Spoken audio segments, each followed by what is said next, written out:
it's like when the Fresh Prince calls, like you take the meeting, right? I never like aspired to write a memoir or ghostwrite or write for a celebrity or anything. But I think for me, it was super interesting just because what I get really excited about and really interested in is just human psychology.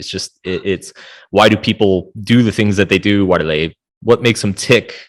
To me, it's just, he's like one of the most interesting case studies in the world. And so for me, it was just a pure joy to kind of get to know not just him, but like kind of what makes him tick, his personality, where he comes from, the failures that he's been through, how he reacted to those failures. We had a good chemistry. I think our skills balance each other out really well. Like, he's always super like happy-go-lucky, and I'm just a cynical bastard. I just want to like live in the darkness. And so when we came together, it was actually a really nice balance.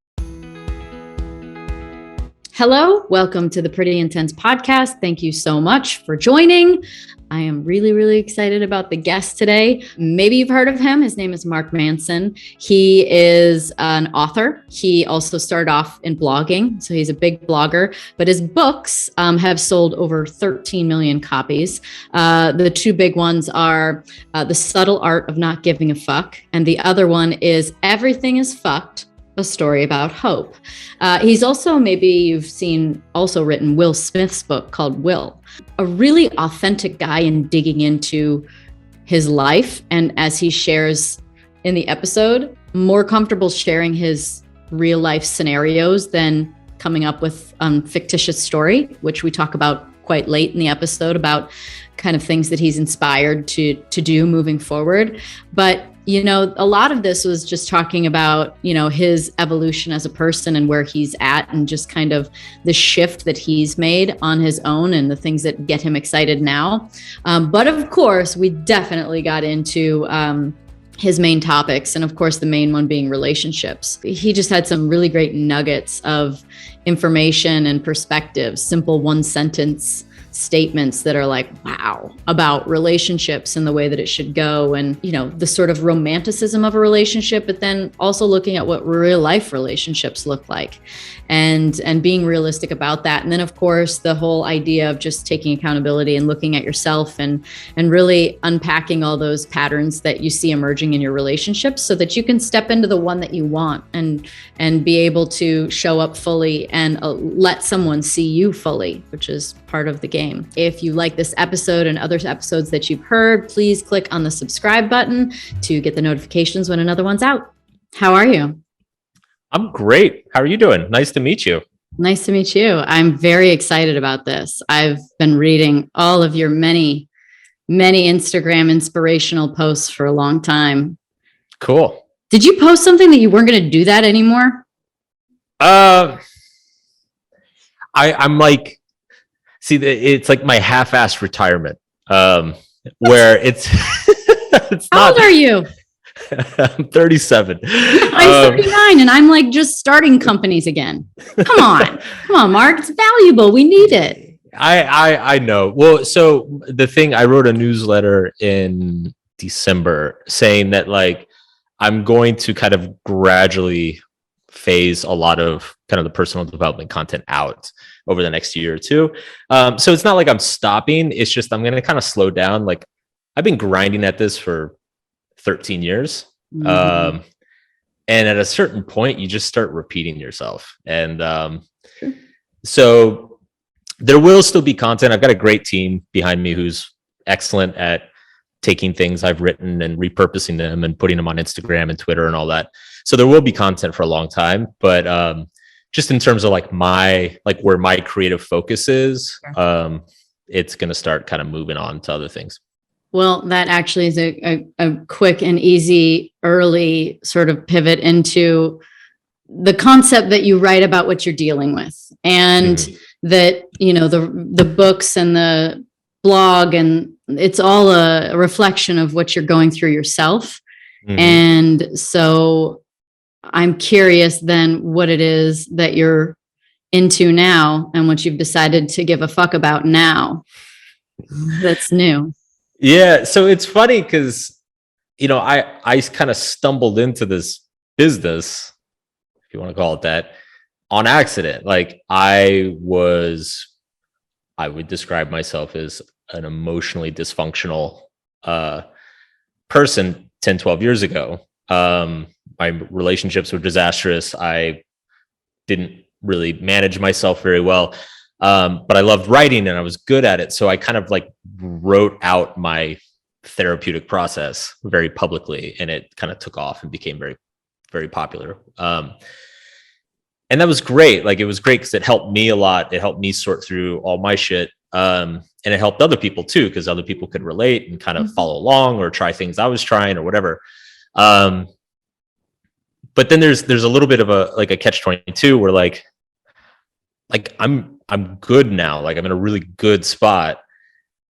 So if I keep writing about this same stuff, either it doesn't feel authentic, and then B, it kind of feels weird. Like, you know, if my marriage is great and my family life is great, it feels weird to keep writing about like fucked up toxic relationships all the time. Like, that doesn't right. Well, you're writing about where you're at. So it's a wonderful, like, congratulations to be in a place where you're prepared to move on and you're not processing yourself some of those, you know, topics that you dive into, and, you know, toxic relationships and all the things that go along with being a human. And you're kind of evolving, but is there somewhere you're evolving to that's grabbing you right now that's different? Or is it like a whole different space, or can we just benefit from your new issues?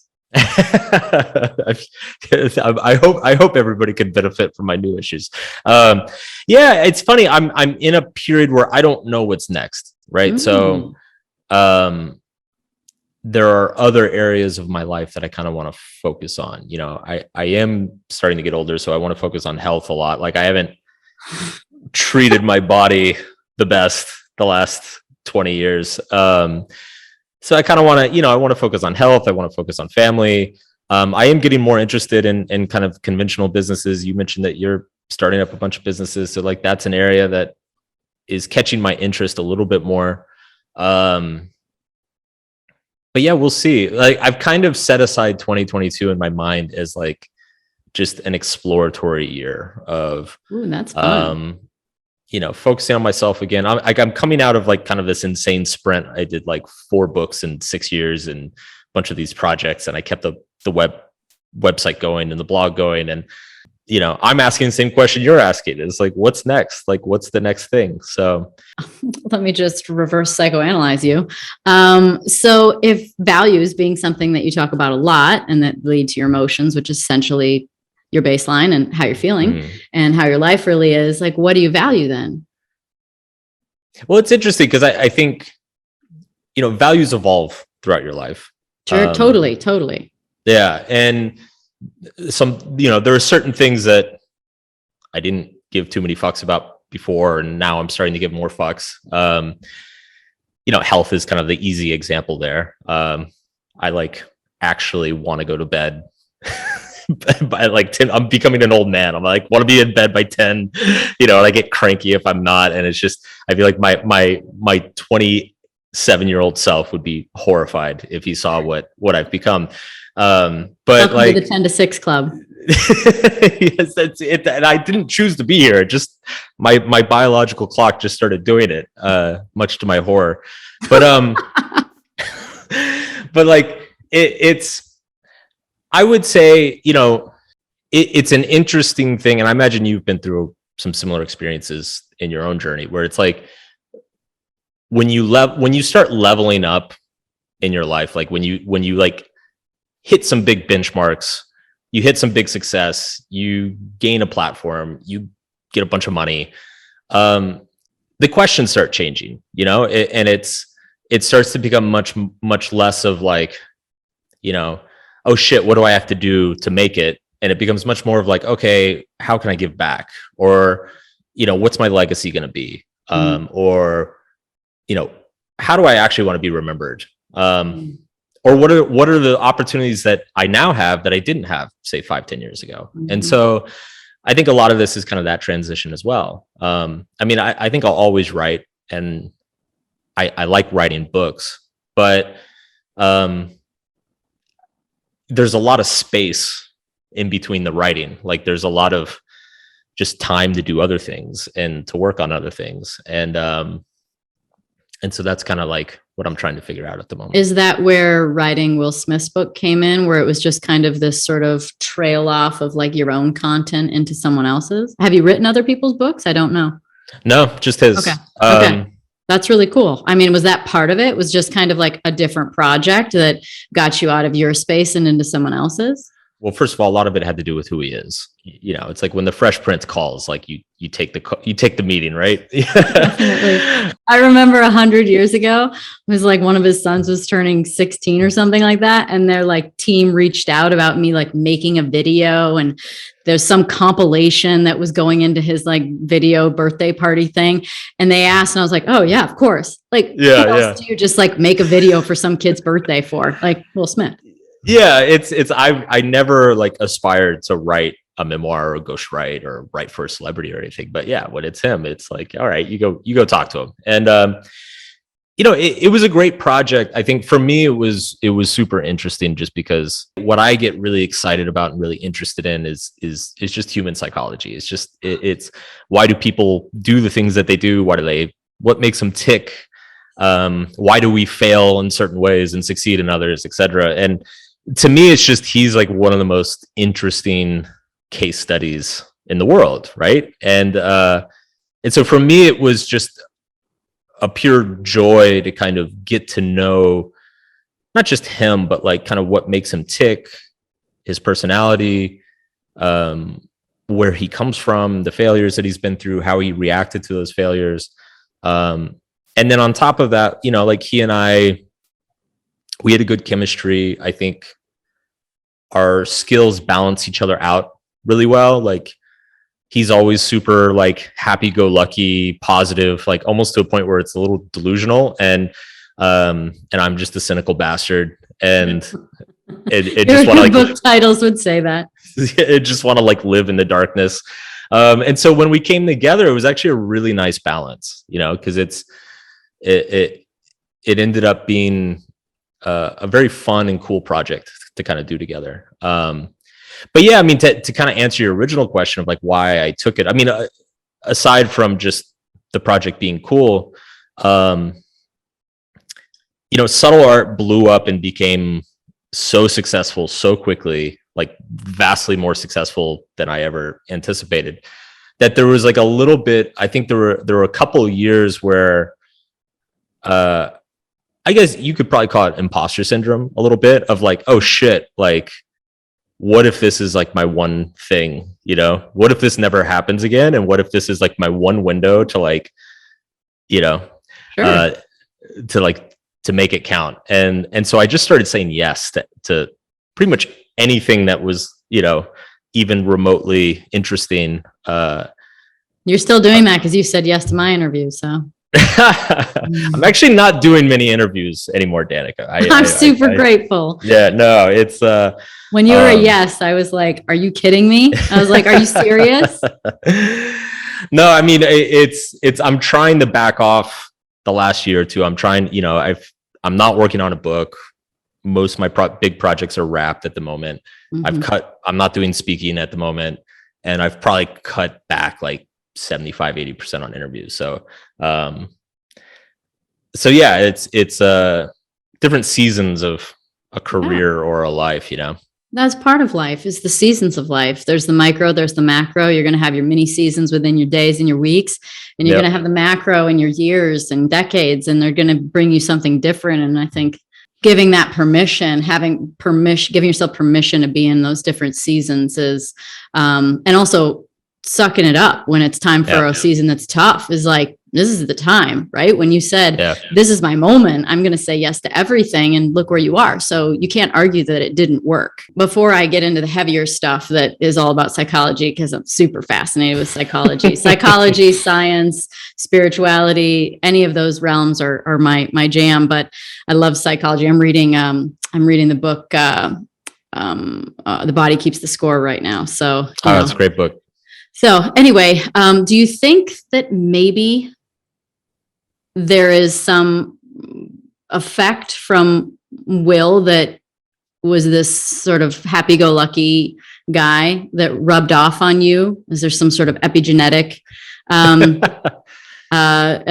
science experiment happening with you where you just kind of saw this other side, or it brought out a side of you that maybe you hadn't really cultivated or gave enough time to?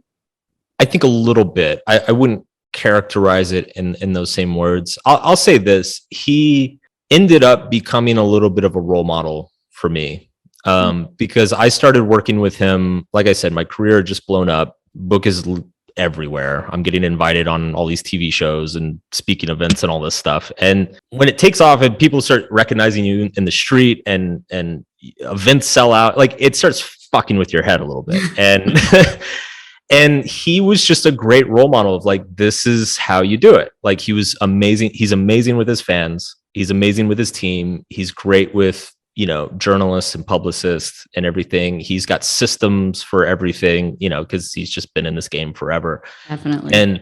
And so it was actually really useful to be around him a lot, because we did a lot of interviews, but there was also just a lot of like, I just kind of tagged along and went wherever he went. And so it was really, really educational and inspirational for me of like, oh shit, like this is how you do it. Like, this is how you manage, expectations of fans. And this is how you deal with the press. And this is, and if something shitty comes out on the internet about you, like, this is kind of the attitude that you should have about it. And so it was a real blessing in that way for me. It's funny because all the stuff that's actually in the book, or most of the stuff that's in the book, it's psychology, personal development stuff, which I've been doing forever. So it's like, there wasn't really many epiphanies for me personally there, from his story. It was more like the professional side of just seeing his professionalism and his experience, and just how good he is at all that. It's always cool to be able to spend time around people that, live a different life, no matter what life it is. You learn from ones that have an extravagant life, learn from ones that have a simple life. And the best thing you can do is take something from that. So it sounds like you have. Once you get on that path of self-development, it's like, I feel like if you explain to somebody what it was like to be on the path to whatever you want to call it, awakening or self-improvement, development, it's like, I feel like it's a ride you never get off. I think of these things in terms of skills, right? So it's like we're developing emotional skills, we're developing communication skills, we're developing self-awareness as a skill. And most skills, like to develop it, there's like that process of unconscious incompetence, conscious incompetence, conscious competence, unconscious competence, right? Like, I don't know if you've seen that grid before, but it's, to learn anything, you have to start out by becoming aware of all the things you're bad at. And then from there, you consciously work on improving them. But then the final step is to actually stop thinking about it at some point, right? It's like if you're learning how to ski, when you first learn, you have to think about everything you're doing. You have to think about how you're placing your feet and how you're moving down the hill and everything. But at a certain point, that thinking is actually going to make you worse. Mm-hmm. And to be excellent at it, you actually have to stop thinking about it. I lived that. I drove a race car. And people ask, like, is it hard to drive? And I'm like, you don't think about the driving. You got to make that the easy part. I mean, if you were thinking in the car, it's probably too late. Like, yeah, I'm trying to calculate passes and people around me and pit stops and, oil and fuel, oil temperature, water temperature. Do we need more tape on the grill? Do I need this change with the handling, track bar, tire pressure? What do I need? All of that stuff is going on as opposed to just driving the car. So you got good at driving your car. Yes. And so I think at a certain point, I think what gets under publicized in the personal development world is that final step to unconscious competence of like, at some point you shouldn't have to think about, every little thing in your relationship. You shouldn't have to think about disciplining every minute of your day, because at a certain point you're actually harming yourself. In that sense, I think there's kind of an under discussed point to turning it off a little bit or just kind of going into that unconscious competence, driving the car without thinking about driving the car. but I think from a broader perspective, it's like you never want to stop, like the same principles of, what am I bad at? What are my goals? Like, where do I want to get? How do I get there? How do I learn the skills necessary to get there? Like that's a process that never stops. And so it's like this kind of this emotional world that I've spent so much time in. I feel myself kind of, going into unconscious competence, but I'm sure, whatever the next thing arises, right? Like, let's say I decide to get into some crazy new business or whatever, I'm going to be terrible at it. And so I have to go back and start that whole process again of being like, why am I bad at this? How do I get better? So in that sense, it never ends. What you're saying to me sounds like you're just reprogramming the subconscious for that your automatic systems during the day.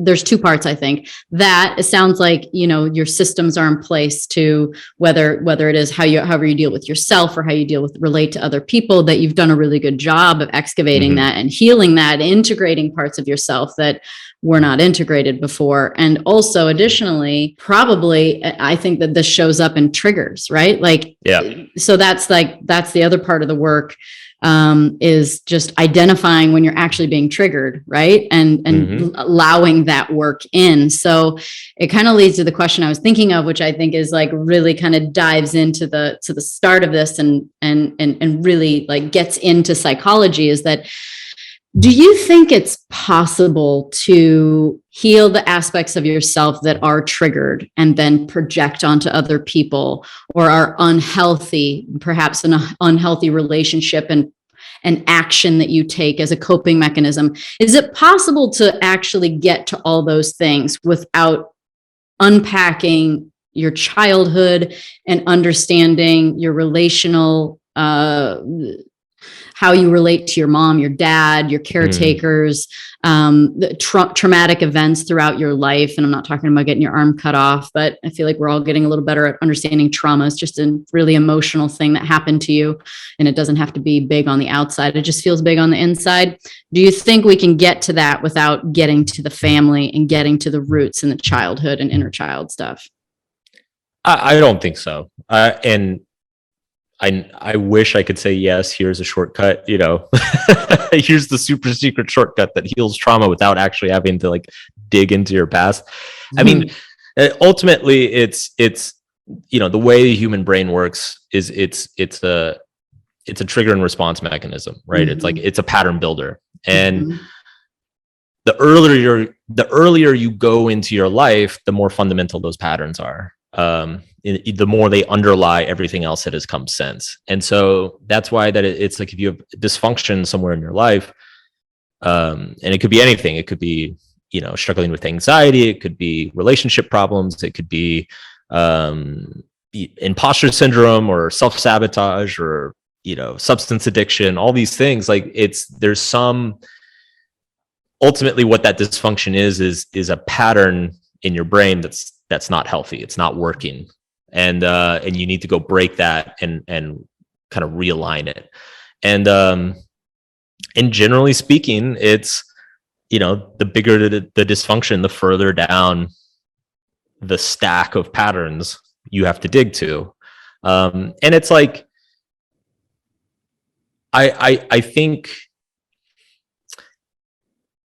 it's funny, the whole like digging into the childhood thing and figuring, mom didn't hug me enough, or dad said this or that. Like it's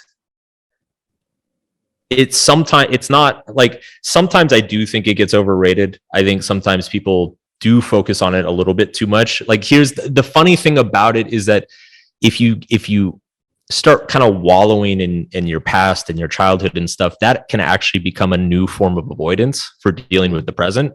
There's a lot of people who spend so much time digging through their baggage in the past that it's like become kind of a convenient excuse for not dealing with whatever problem they have in the present. So in that sense, I think it could be overrated at times, but at the same time, it's like, it's better to spend too much time back there than not enough, Ultimately, understanding yourself, who you are, why you are the way you are, is such just an important piece of knowledge for everything you do in life. And you really can't figure that out until you go back and spend time with that. Spend time with like how your family environment was, what your neighborhood was like, you know, the shitty things that happened to you as a kid. All those things matter. And, you know, maybe some matter a little bit more than others, or maybe some don't matter as much as you thought they did, or they actually matter a lot more than you thought they did. But ultimately, it's like the value is actually just developing that knowledge base of yourself, becoming kind of an expert on your own patterns and your own scripts and narratives that you have. Yeah, I'm kind of fascinated with the question of whether or not we can ever truly experience someone else objectively or not. As in, we have our own lens that we see everything through. And is it possible to actually see someone like totally objectively? I don't think so. I don't either. I don't. Which is crazy to think. I mean, that should really like hit for people. That should hit that, you know, I mean, you can't see someone objectively. You're seeing it through your own, the things you think, like, I don't know, like a stupid example, and things. I always have the silliest examples for when I learn these things, because they happen in the simplest of ways. But it's like a friend could be like, oh, my forehead's really big. And I'm like, oh my God, I don't even see that. Like, you're beautiful. And that's because it's not something I think about. Right. So like, I'm not seeing it because it's not in me. It's not something I think about. Right. So, where on the other hand, you know, I might see someone that's, you know, really short. And since I'm 5'1", I'd be like, oh, yeah, that's not an example I've thought about, but it's something that would register for me. What are the keys then that other people hold for us as, in life? Like, how do we use them? Because we also can't see ourselves, right? I mean, do you agree? I feel like that. Like, I need other people to see me. I think it's one of those things where like, you can be more objective or less objective, but you're never going to be entirely objective. You know, like it's, you can get better at it, but nobody's ever going to nail it. You know, it's ultimately, you know, human perception didn't evolve for accuracy. It evolved for survival. And so the reason we have a lot of the biases that we have, the delusions that we have, the way we you know, it's one day you look at a person and they seem really cool and attractive, and the next day they seem like a horrible person, even though nothing really changed. Like all these little things are kind of built into our brain because ultimately they had like adaptive purposes for survival, for evolutionary survival. And I think once you understand that and understand that, like, okay, just because you think something's true or believe something is true, like, doesn't necessarily make it true. It kind of frees you to start questioning a lot of these things and trying to make that effort to be a little bit more objective, or to get a little bit closer to the truth. And I think that absolutely applies to ourselves. I mean, I think everybody has had an experience at some point where either their perception of themselves was completely off base, or you've had a friend before whose perception of themselves is completely off base. And like, you're just like, wow, how do they not see the reality in front of them? Right. Like how warped must their perceptions be to actually think this is true about themselves, when like me and all the people around them can see it's not true. Like, I think we've all had that experience before. We've seen it in other people, and it happens in ourselves as well. And so it's kind of like, we've all got little blind spots. And so we have to be like, I think it's an important process of questioning, where are my blind spots, or like, where am I not being objective, and how can I be better? And it's a never ending process, because it's just, our hardware is not built to be objective. It's built to be subjective. Why is it that it takes sort of the mirroring aspect of nature of being a human to see? Why do we need someone else to see ourselves? If you look at humans as just an animal, we suck at most things. Like if you compare us to the other apes, like we're super weak, we're really slow, we can't climb, we're shit. Yeah, we sunburn like crazy. Like we don't have sonar, we can't see at night. Can't swim, we're shit. Like it's if you were to like put us on paper next to like most of the other like great apes and a lot of other mammals and stuff, like we're very mediocre at most things. Like the human superpower, the reason why we are so dominant on the planet is we developed language and social relationships and the ability to cooperate. And so there's like a very fundamental, like arguably the most fundamental piece of our psychology is that we find meaning in relationships. And so we're just very primally driven to want and experience intimacy and love and camaraderie and have a supportive network around us. Like it's if you look at all the data on well-being and happiness and longevity, it's like its relationships are always first, and then everything else is like distant second, third, fourth. And so I think it's like the most fundamental component of our psychological well-being. And a huge part of that is we're constantly negotiating our sense of identity and our sense of self. Like we're never quite sure who we are. It's like, okay, well, I've written some books, but like, am I really an author, or did I just get lucky a couple of times, or like, does that mean I have to write books again? Or does that mean that's the only thing I am? Or maybe I want to be something else, so like, there's this constant like discovery process that's happening within ourselves. We like and need for other people around us to kind of validate those discoveries, or to challenge those discoveries, to kind of push back on them, or perhaps even discover things about us for us, things that we can't see in ourselves, they see in us. And this is what intimacy is. This is what, it's when you feel seen, when you feel like, oh my God, this person gets me. They know who I am. Like that feeling of comfort and security and intimacy is like, it's when your discovery of yourself matches somebody else's perception of you. And wait, say that again nice and slow. So I mean, this is what intimacy is: when your discovery of yourself or your perception of yourself is matched by somebody who sees you the same way. And it's an incredibly profound and emotional experience for all of us, and it's what binds us together. All these crazy emotions that we all struggle to deal with, like ultimately a lot of their purpose is to make us all attached to one another, feel attached to one another, and want to sacrifice and help one another. And that's what makes our species so successful. But then I have to ask, why are relationships so hard? This is not an uncommon question for you. I would imagine every single interview you've ever done and every single day that you've struggled, you're like, why is this so hard? I at least ask that to myself every single day. Why are relationships so hard?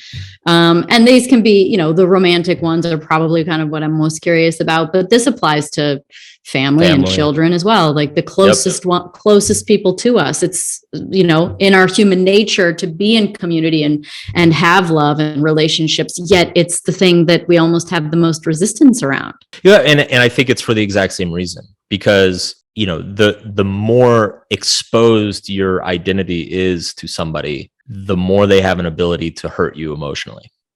Because, if intimacy is somebody seeing you the way you see yourself, then that person turning around and being like, no, you're actually a piece of shit. Like that hurts 10 times as much. And especially if you come from a background, a family history where people are not, it's not healthy. Like there's not a healthy intimacy in your family environment. When you're young, you develop all sorts of patterns and triggers around intimacy that cause more pain.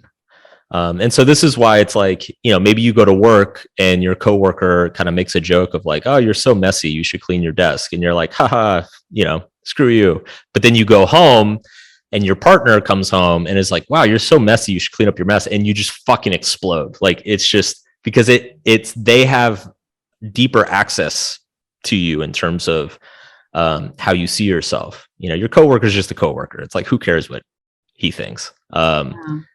But when it's your partner and they've seen all of you and they know all of you and they have access to all of you at all times, and then they say something that, and especially if that something has a long history of causing you pain in your life, it can just set you off. People run. That's why, right? I'm just thinking of real life scenarios in my own head, and like you say something to someone and it isn't even meant to be harmful, but there's truth there. And it's like, there's the ego comes in and is like, oh, hell no, we're not having that. Well, yeah. And then it's fight or flight, so it's either fuck you, you piece of shit, let's get into it. Or it's like, all right, I'm out of here. And then that behavior kind of perpetuates itself. Right. So what's the lesson? Like if that's something that's happening for someone that's listening, like, what is the lesson? If somebody does something and they're like, oh no, but he was a dick, or like she was way out of line, like, that bitch, right? Like, I mean, there could be a million scenarios people are thinking of. So what is the course of action when you have that kind of a response to something? Because you truly, like in your soul, feel like they did something wrong. Yeah. And they might not be right, but like, what do you do next? Because you work through it with them, or you go work through it with the next person, right? Mm-hmm. Well, there's kind of like a process on two levels. So one is an internal process with yourself. So it's like, until you understand your own internal triggers and your own patterns and understand of like, oh, wow, I get irrationally upset in this situation. That's bad, right? It's like, that's a very, very important piece of information to know about yourself. Because generally you're asking people to know about themselves before they have the information. Like it's the whole, like, I can't know myself. Well, it's a chicken and the egg thing, right? Yeah. So it's like, your first relationship is a fucking disaster, but you kind of need that disaster because you learn all this stuff about yourself. Like you learn, you learn like, oh, I'm really bad in these situations, or I'm really sensitive about this topic, or I struggle a lot with jealousy or anger or whatever. And then you get into that next relationship and you're able to kind of see like, okay, the partners change, but the same problem is happening. So maybe it's me, and then maybe that one fails. So you get to another relationship and it keeps happening. You're like, okay, now it's definitely me. Like now this is definitely, my fault. I don't know what I'm doing. Like that in my life. So yeah. You're like, I don't know what you're talking about. I know really well with you. So there's kind of this process, because all of us, when we get emotionally triggered, our first assumption is that we're right. It's like nobody actually stops like mid hissy fit and thinks to themselves, am I having a hissy fit right now? Like, it's just, you're just like full explode mode. And you have to kind of go back after the fact and be like, wait a second, I just like blew up over something really, really stupid. Why did I do that? Where does this come from? And this is where therapy helps a lot, because it's, the therapist kind of facilitates your ability to start digging into all these patterns and triggers and stuff. And so the first process is an internal one. It's like you have to understand yourself. Otherwise, it doesn't matter how awesome your partner is. Like there's no chance. It's like if you're just blowing up left and right, dropping bombs everywhere, you can't complain that the house is on fire. Like it's just, until you figure out how to stop doing that yourself, like there's not really a chance to make the relationship healthy. And conversely, it's like if you're with a partner who hasn't figured that stuff out about themselves, there's not really a chance. Like you can't force somebody to figure out their own shit. Like you can support them, you can encourage them, you can be like, hey, maybe you want to go to therapy, but like you can't sit there and fix their problems for them. And a lot of people get caught in that trap because it's easy to see the triggers and the patterns in somebody else. It's hard to see it in yourself. So you need both people to have done the work to kind of see it in themselves. That's like step one. You've got two people who are able to do that with themselves. Step two is that they're able to communicate those things in a way that's not blaming or demeaning or judgmental or whatever. It's like, it's very, and this is, it's communication skills. It's a type of communication skill. It takes practice, but it's basically like learning how to, okay, I'm blowing up. I'm irrational in these situations. I need my partner to know that I've got like baggage in this area, or that this is just a weird thing that sets me off, and so your partner can understand that and kind of work with you on it. And then from there, it's just kind of this, you become a team, and it's like both people's issues are, you work together on them, and it's, you kind of learn where, people's like warts and Achilles heels are, and you just kind of understand like, okay, this is, like my wife has like some weird shit from her childhood about like cleaning and cleanliness. And early in our relationship, we had a lot of really dumb fights about stuff like that, because I'm really messy. And then eventually, we kind of figured out like, okay, like this is just her thing. Like it was like her mom was kind of a psycho about it, and there's some baggage there. And so it's like, now we both understand like this is a triggering area for her. And so I know to, I've adjusted my lifestyle a little bit to kind of accommodate that, but she's also adjusted a little bit. And then it's like, now when something comes up, we can actually talk about it at like a new level. Like, we're no longer arguing about the counter space. We're having a discussion about like where the threshold is that it starts upsetting her, and like, what can we do?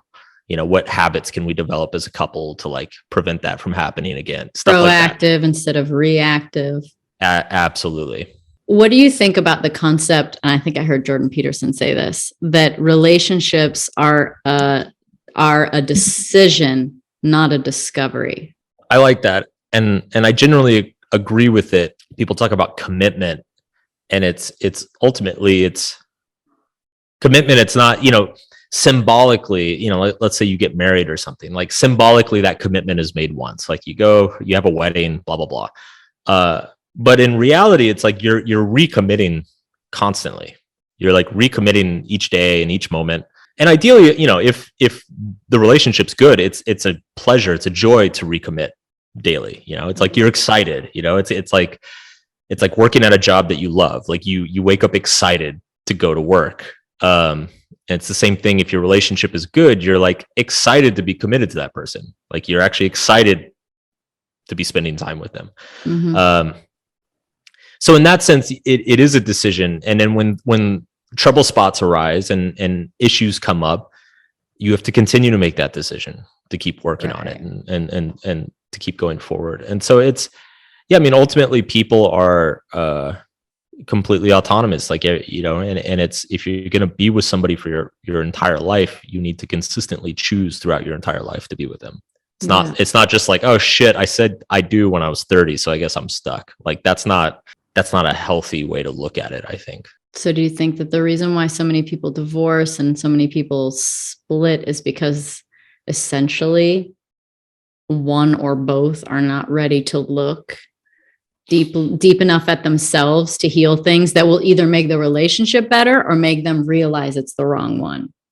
Yeah, I think people go into marriage often with poor expectations, like unrealistic expectations.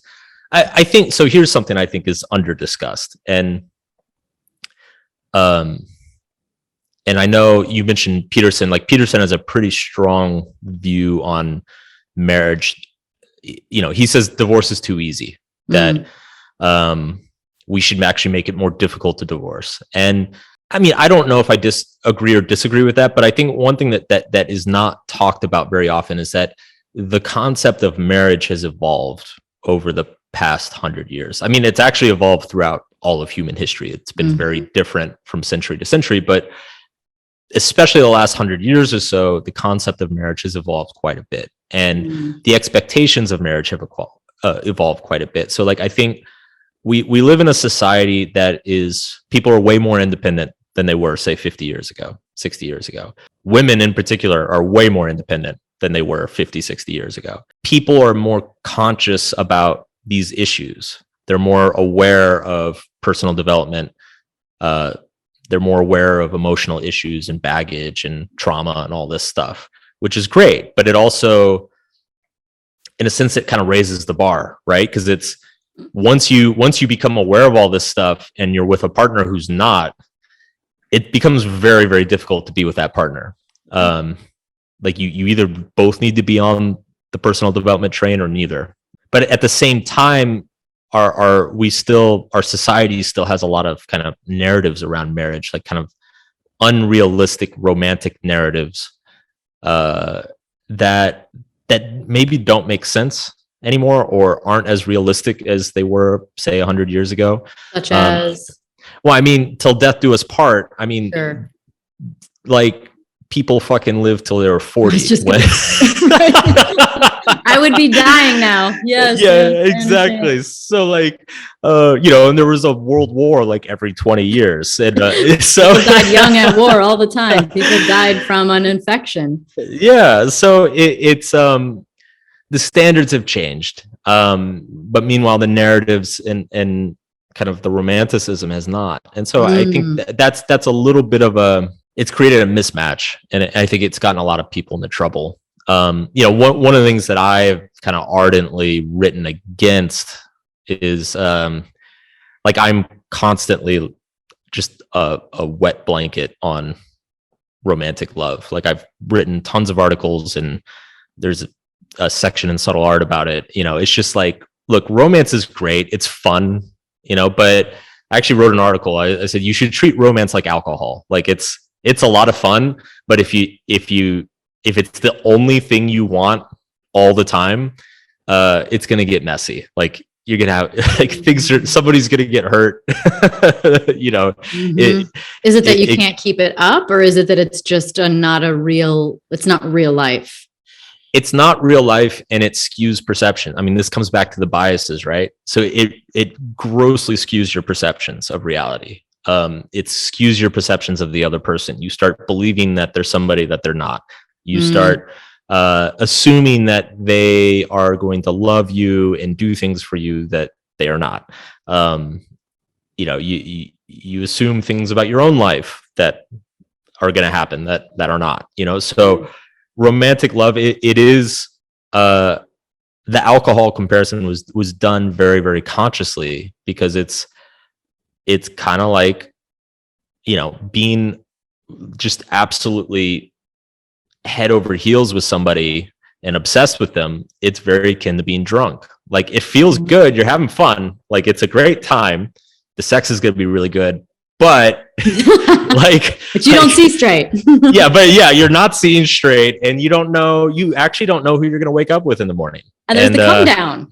Exactly. And so at some point you're going to hit that, you're going to wake up and you're going to look over and you're going to be like, oh shit, who is this? Like, I don't know this person, So you have to be very careful with it. I mean, romance is great, but it's the same way, you don't want to drink all day, every day. You just want to drink on special occasions and, maybe, Friday night every now and then or whatever. Like it's the same with romance. It's like your relationship should not be based on romance. Romance should be a nice little supplement for the relationship. So what's real life then? What is when you're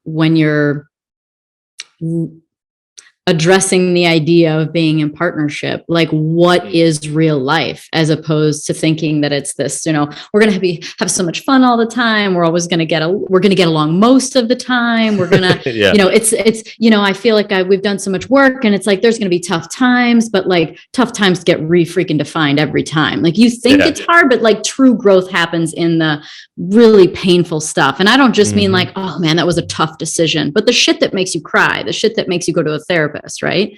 Yeah. So what should be the aspirational goals? If you were making a movie about the modern day relationship and not the Hollywood, scene of like, they end up together in the end and, make out in the rom-com, what does that movie look like?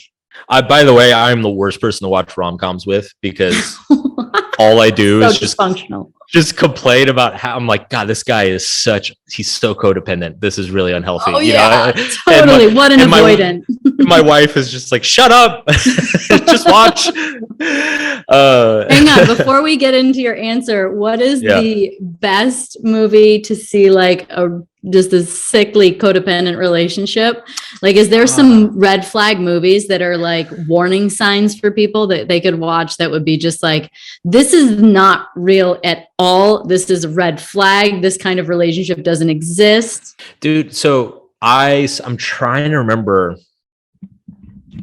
So I don't see rom-coms usually when I see a rom-com, it's because I'm,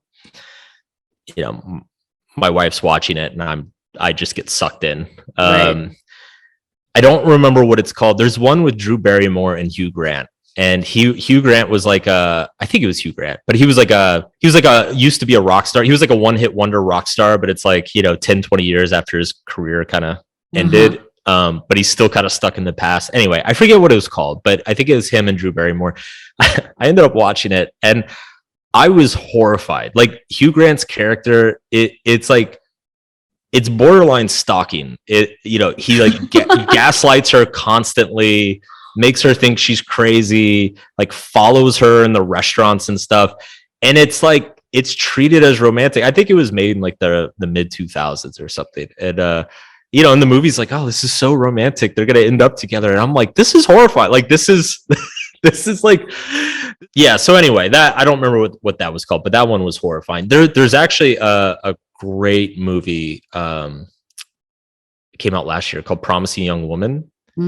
That was very much like a critique of a lot of that kind of stuff. Like, it was really well done where it was it showed a lot of the male character. I mean, there's a lot of crazy shit that goes on in it too, but there were male characters in that movie that kind of behave like kind of the classic rom-com guys. And so you spend half the movie thinking like, oh, he's a good guy. He's in love with her, it's going to be great. And then, but the movie actually shows how fucked up it is. And like how a lot of the stuff that you think you're being a good guy, you think he's being romantic or whatever, but it's like, it's not healthy. So anyway, basically don't watch rom-coms if you want to understand how relationships should go. Yeah. Or watch them as an example of what not to do. Like if a guy shows up in your front yard with a boombox over his head, like shouting your name in the middle of the night, get away. Like just get away. Run the other direction. Got it. Yep. Note to self. Okay, now we're putting this into. Now we're modern day humans. We have now decided that we need to look at our childhood and our trauma, and we want a healthy relationship. What does that look like? I mean, yeah, okay, there's sprinklings of romanticism, of course, right? But then there's also like practicality. Like, how does real life look with somebody? Yeah.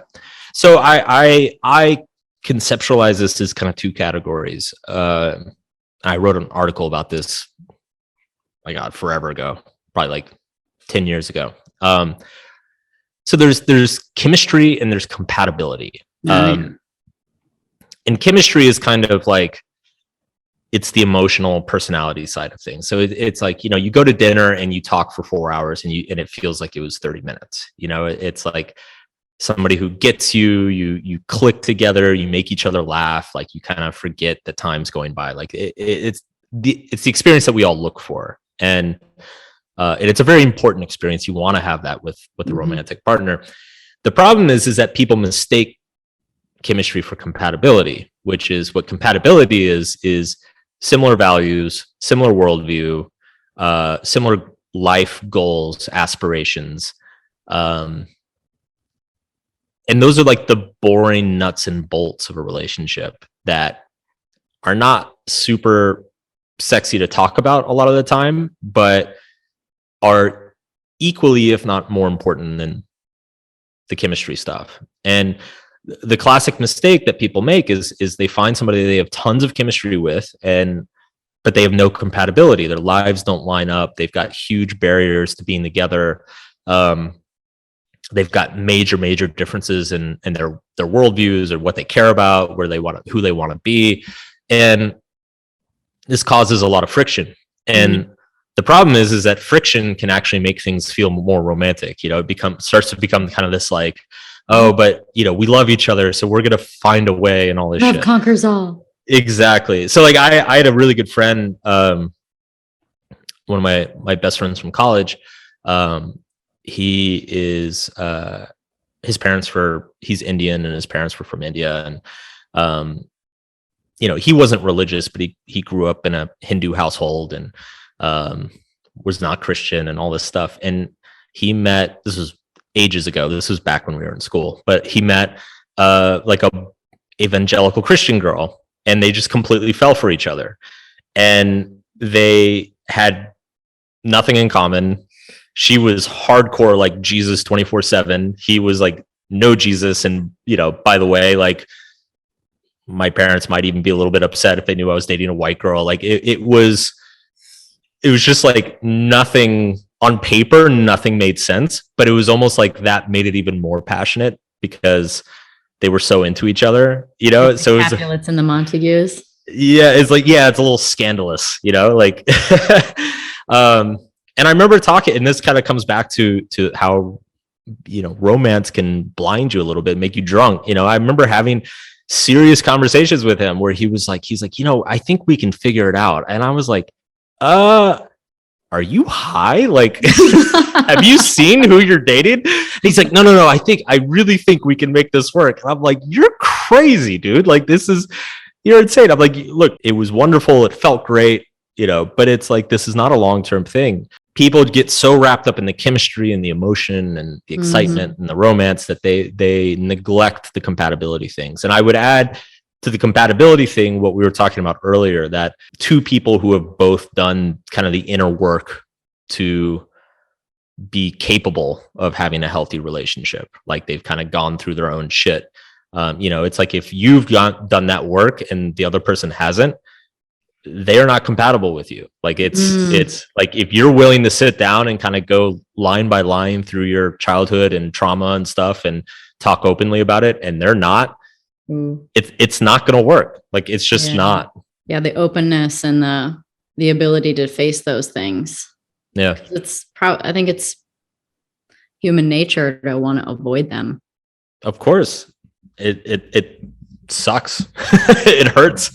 In your experience or opinion, or for yourself, experience of yourself or others, what does it really look like to face those things and deal with those things?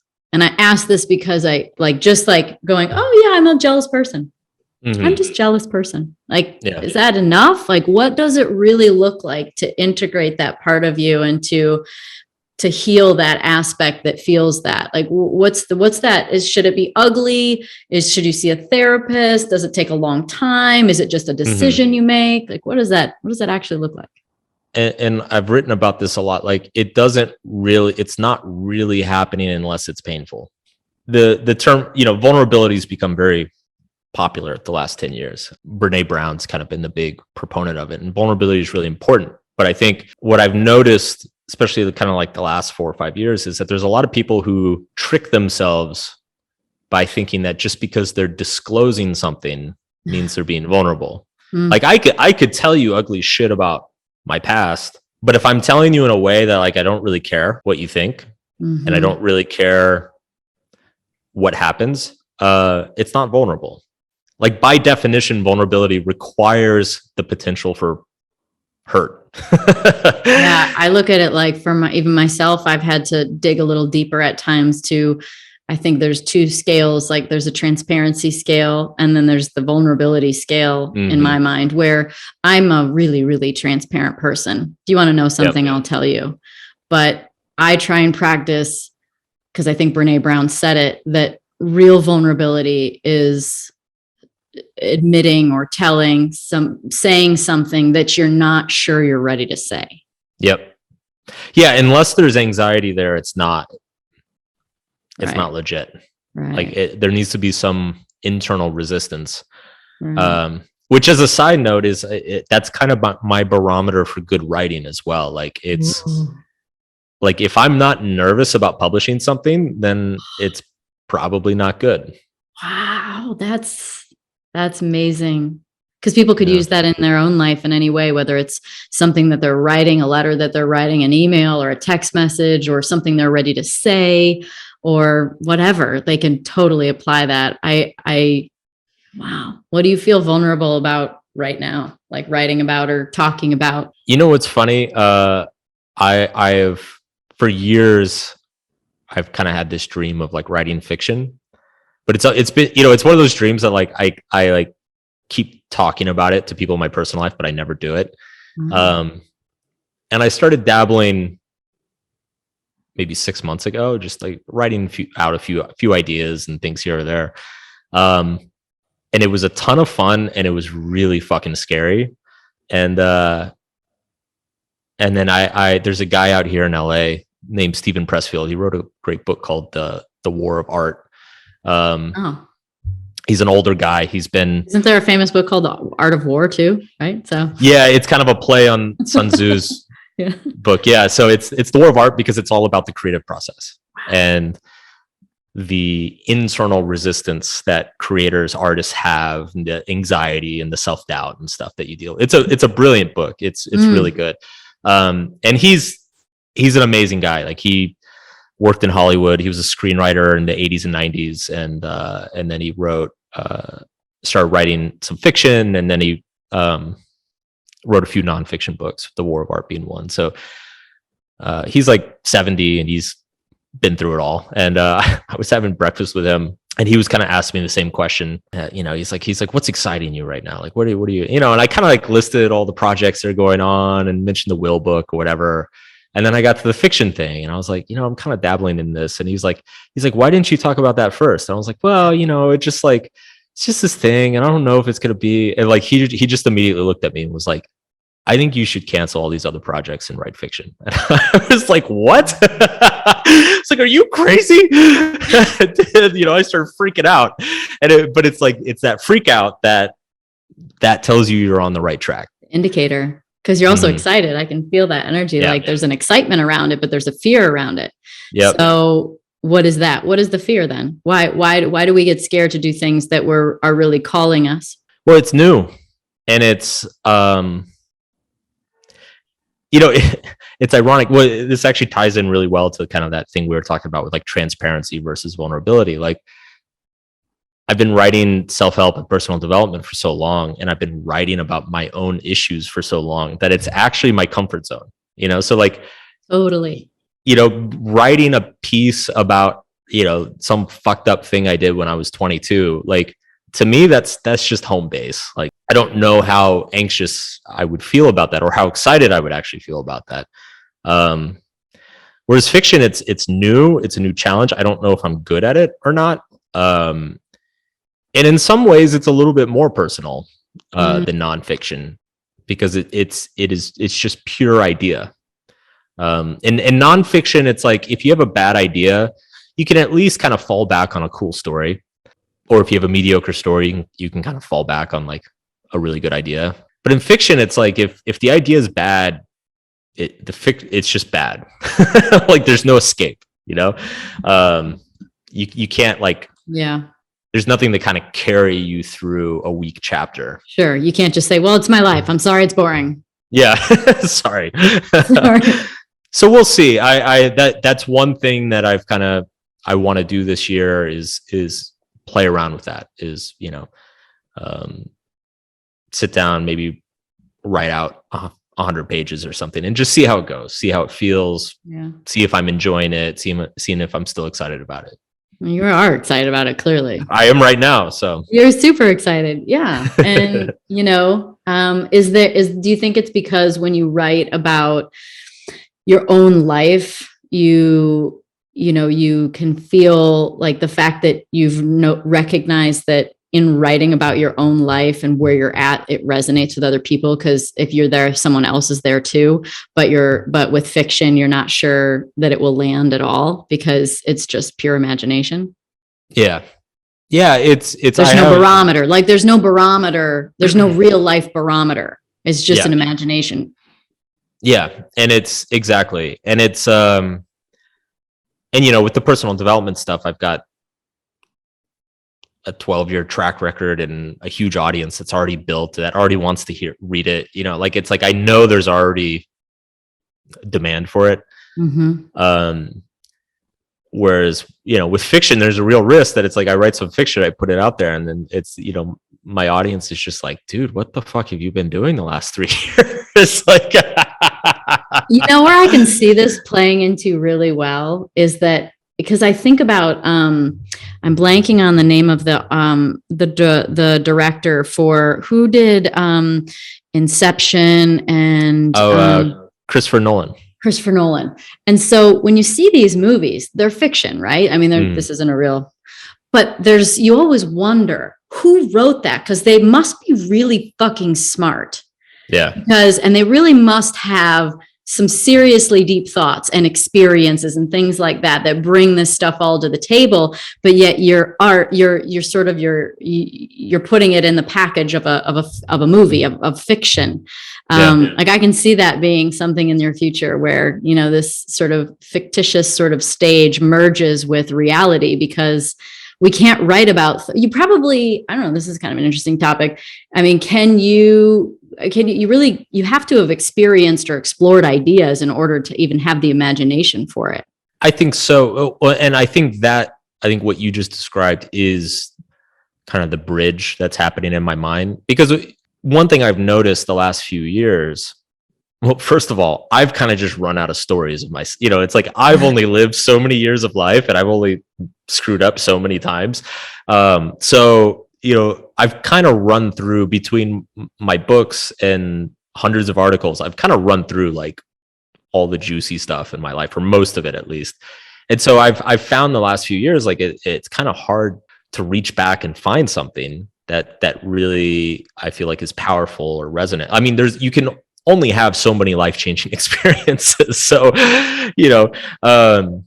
so it's funny, because I found, actually, when I was writing my last book, Everything is Fucked, like, there's a little bit of fiction in there. There's a little bit of historical fiction in there. And because I kind of just found, like, you know what, like, this story kind of works, but it could work better. And I know how I could make it work better to explain this point I want to make.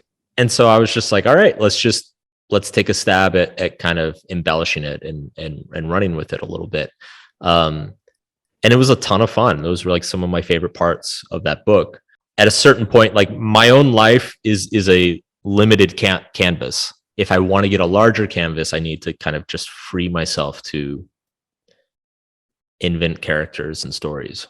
I have a feeling you're going to do that. I have a feeling you're going to have a really fun 2022 with all kinds of cool information coming through and stories, and just, I'm sure you're going to be able to see yourself in all of it. All right. Well, thank you for your time. I could go on and on for days about psychology and the human experience. People can just read your work, because at the end of the day, as you said, there's only so much you can write about. And of course, you run out of your own stories because of how long you've been alive. But also, there's only so many approaches to fixing things. And it's just whether or not you fucking do them or you don't. Exactly. I just like to get as many F-bombs in as possible for you. Oh, I've got plenty. Do you want to drop some? Like, you could. No fucks given. Go for it. Go. Yeah. It's we'll just fuck it. Yeah. But yeah, it's there's a reason why this stuff has been written about for thousands of years. Like, it's because humans don't change. Like, society changes, technology changes, culture changes, but humans don't. Like, the same shit that helped people, 2,000 years ago helps people today. And at a certain point, you can only repackage it so many times. True. But I think that, I feel like you're actually just going to use another language to get to people, because there's no way your work doesn't parlay into fiction, and you're not making something up that you've never thought of or experienced or read about. And so some people, it's going to resonate more. Just like some people read to understand, some people write to understand, some people watch things to understand, and so maybe this is going to come in the form, this will be just a different form of communication with people that will get to a new group that will understand it through story. Last question, then, what do you think is the first psychological psychological lesson or story that you would write about? What fascinates you, I guess, the most about psychology, or what aspect of psychology? In terms of like writing fiction, like what's kind of piquing my interest at the moment. One thing, we've had all these superhero movies the last 10 years, right? Totally. And I don't know about you, but like I got kind of burned out on them at a certain point. And one of the things that frustrated me as I watched them is I was like, some of these superpowers or some of these like crazy scenes or whatever, like they would mess with these people's heads so much. Like if you could actually, have telepathy or something, like that would fuck with your identity and sense of self to such a great extent. It would ruin relationships. Like you could develop, like you could go on power trips, like, coming back to that point of like how our human perception is not objective, like it's malleable based on our context and our relationships. Like when you insert something like that into a person, I just think there's like a lot of emotional and psychological repercussions that are never explored in any of these movies. And so one area that I would love to play with is just like, like what's actually kind of like a realistic / dark view of like how this stuff affects people, how like a superpower would affect somebody, and see where that goes. Just see where it goes, see if it's a cool story, see if it's an interesting character. But like that's been like an itch that I've had for a few years now. Okay, so then another final question. It's like a photographer, just one more shot. So then what superpower, as an insight, what superpower do you wish you had? Oh man. What do you think about the most? Because I bet there's something there. Like, do you kind of wish you could read people's minds? Do you wish you could fly? Do you wish that you could just blow people into an oblivion if they you wanted to with your hand, right? Like, what would the superpower be that you think about the most? Maybe not even want, but just think about. So the one I've thought about the most is reading minds. I actually think if you could read people's minds, it would very quickly turn you into a narcissist, because you would no longer like, so bringing it full circle, talking about intimacy, it's, for intimacy to work, there needs to be that anxiety of like, what does she think about me? Does she really like me? Or like, does she really believe me? Like there needs to be kind of a veil of uncertainty there. And as soon as you lose that, and there's no anxiety around human relationships, everybody just becomes very manipulable. Like that's kind of a textbook definition of a narcissist, is somebody who sees people as something to manipulate for their own pleasure. I think about that a lot. Like that would absolutely destroy a person, and then they would probably destroy a lot of other people around them. Have you ever experienced a narcissistic relationship? Yeah, to a certain extent. And I think I've been a little bit the narcissist in a relationship. Well, you must know then that if you admit or question whether or not you're a narcissist, you already really probably aren't.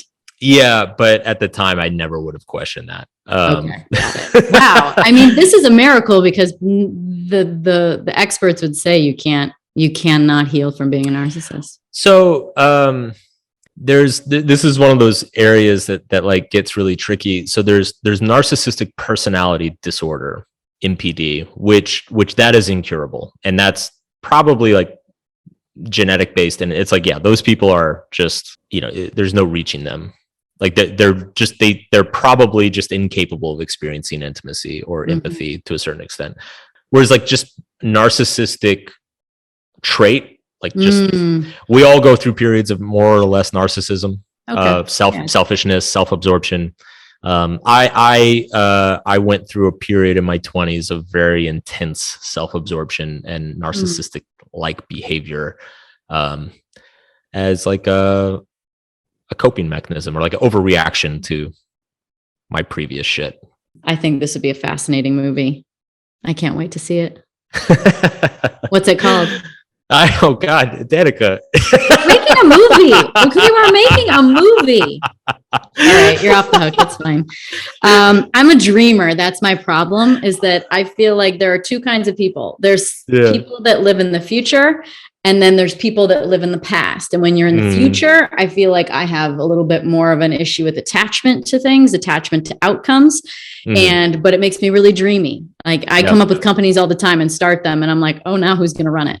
And then the people that, you know, I think live in the past are also, then they kind of live with a little bit more either anxiety or sadness because, you know, it's not there anymore, or they're reliving the experience that they didn't like. And so I'm sorry that I inflicted my dreamer on you. No, I love it. I love the attitude. I just, it's funny because it's like, I'm like in early brainstorm and you're like, yeah, what's going to be called? I'm just like, fuck, I don't know. Like, slow down. I made this shit up like 5 minutes ago. Well, thank you for freestyling with me. Yeah. Thank you for being vulnerable. Of course. And thank you for your time. And I'm glad that your work will continue through all the mediums that you have to continue to help, because everybody's on their own, at their own stage in the process. And while you've moved on, that does not mean that everyone is right there with you. There are some, but there are lots of people that still need the work and still need the lessons. And thank you for sharing them. Absolutely. My pleasure. Thanks for having me. Thanks everybody for listening to the Pretty Intense podcast today. I hope you enjoyed it. If you like what you heard today and you want to hear more, please click on the subscribe button.